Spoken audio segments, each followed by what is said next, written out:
முதல் வாசகம். இறைவாக்கினர் எசேக்கியேல் நூலிலிருந்து வாசகம். அந்நாள்களில் வானதூதர் என்னை கோவிலின் நுழைவாயிலுக்கு மீண்டும் அழைத்து வந்தார். அங்கு நான் கோவிலின் வாயிற்படியின் கீழிருந்து கிழக்கு நோக்கி தண்ணீர் வருவதைக் கண்டேன். ஏனெனில் கோவில் கிழக்கு நோக்கி இருந்தது. தண்ணீர் கோவில் மற்றும் பீடத்தின் தெற்கு பக்கத்திலிருந்து வந்தது. அவர் என்னை வடக்கு வாயில் வழியாய் அழைத்து வந்து கிழக்கு நோக்கிய வெளிவாயிலின் வெளிப்பகுதிக்கு இட்டு சென்றார்.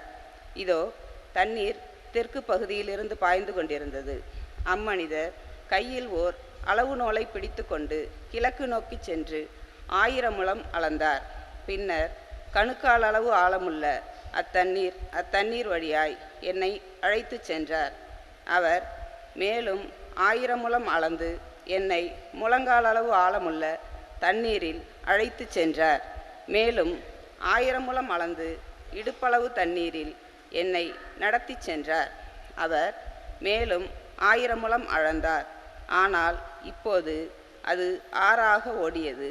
எனவே என்னால் அதை கடக்க இயலவில்லை. ஏனெனில் தண்ணீர் உயர்ந்து நீந்தி போகும் அளவுக்கு ஆழமுடையதாய் யாராலும் நடந்து கடக்க முடியாத ஆறாய் ஓடியது. அவர் என்னிடம், மானிடா, இதை பார்த்தாயா என்றார். பின்னர் அவர் என்னை ஆற்றின் கரைக்கு அழைத்து சென்றார். நான் அங்கே சென்றபோது ஆற்றின் இரு கரைகளிலும் எண்ணற்ற மரங்கள் நிற்க கண்டேன்.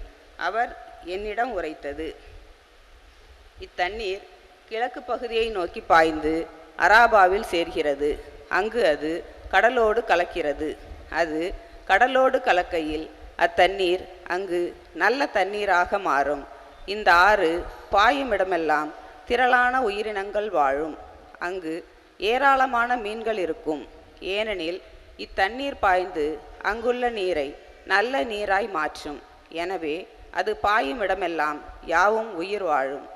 பல வகையான பழ மரங்கள் ஆற்றின் இருமருங்கிலும் வளரும். அவற்றின் இலைகள் உதிரா, அவற்றின் கனிகள் குறையா. ஒவ்வொரு மாதமும் அவை கனி கொடுக்கும். ஏனெனில் தூயகத்திலிருந்து தண்ணீர் அவற்றிற்கு பாய்கின்றது.